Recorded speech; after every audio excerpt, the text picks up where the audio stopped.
రవికుమార్ కస్తూరి arts. ఎందుకో ఒక్కొక్కప్పుడు శ్రీమూర్తిని చూస్తే నాకెందుకో బాధ అనిపిస్తూ ఉంటుంది. ఏమిటిది?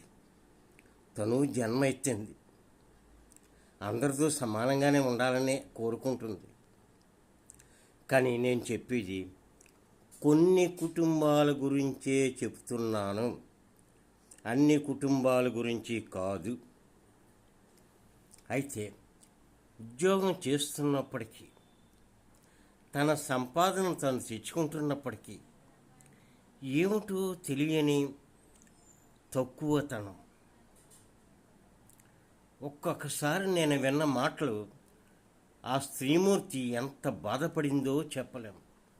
కానీ ఎన్ని మాటలు పడినా ఆ స్త్రీమూర్తి ఎవరైనా సరే, ఏ రంగులో ఉన్నా సరే, తెల్లగా ఉన్నా, నల్లగా ఉన్నా, చామంచాయిగా ఉన్నా, మూర్తికి, ఆ స్త్రీమూర్తికి సహనం ఎక్కువగా ఉంది. ఇంచేతంటే నేను విన్నాను, అవే నేను చెప్తూ ఉంటాను. ఎప్పుడూ ఏదో చెప్తే తను సలహా ఇచ్చి, చాలే పెద్ద చెప్పచ్చు, ఏం తెలుసు నీకు అసలు, చాలా బాధపడింది ఆవిడ. చెట్టంత మనిషి గబుక్కుని ఆ మాట అనగానే ఆవిడ ఎంత బాధపడిందో నా గుండెల్లో తెలుస్తుంది. ఎందుచేతంటే నేను స్త్రీ పక్షపాతిని కాదు, కానీ ఎంత మంచిగా ఉన్నా సరే శ్రీమూర్తికి రోజు గడవడం లేదు. పూర్వం ఏమన్నారు? ఓహో మహాలక్ష్మి అన్నారు. తర్వాత చాలా రకాలుగా ఆవిడ్ని ఆకాశానికి పొగిడారు, కానీ గొడ్డు చాకరీ చేయించారు. నేను చూసిన విషయాల్లో చెప్తున్నాను. నేను ఆ స్త్రీమూర్తి ఆ విధంగా పనిచేసి చెమట తుడుచుకుంటూ ఉంటే నాకేమనిపించిందంటే, ఎందుకు వచ్చింది స్త్రీ జన్మ అనిపించింది అనమాట. ఎందుకంటే ఓహో మహాలక్ష్మి మీరు అన్నారు.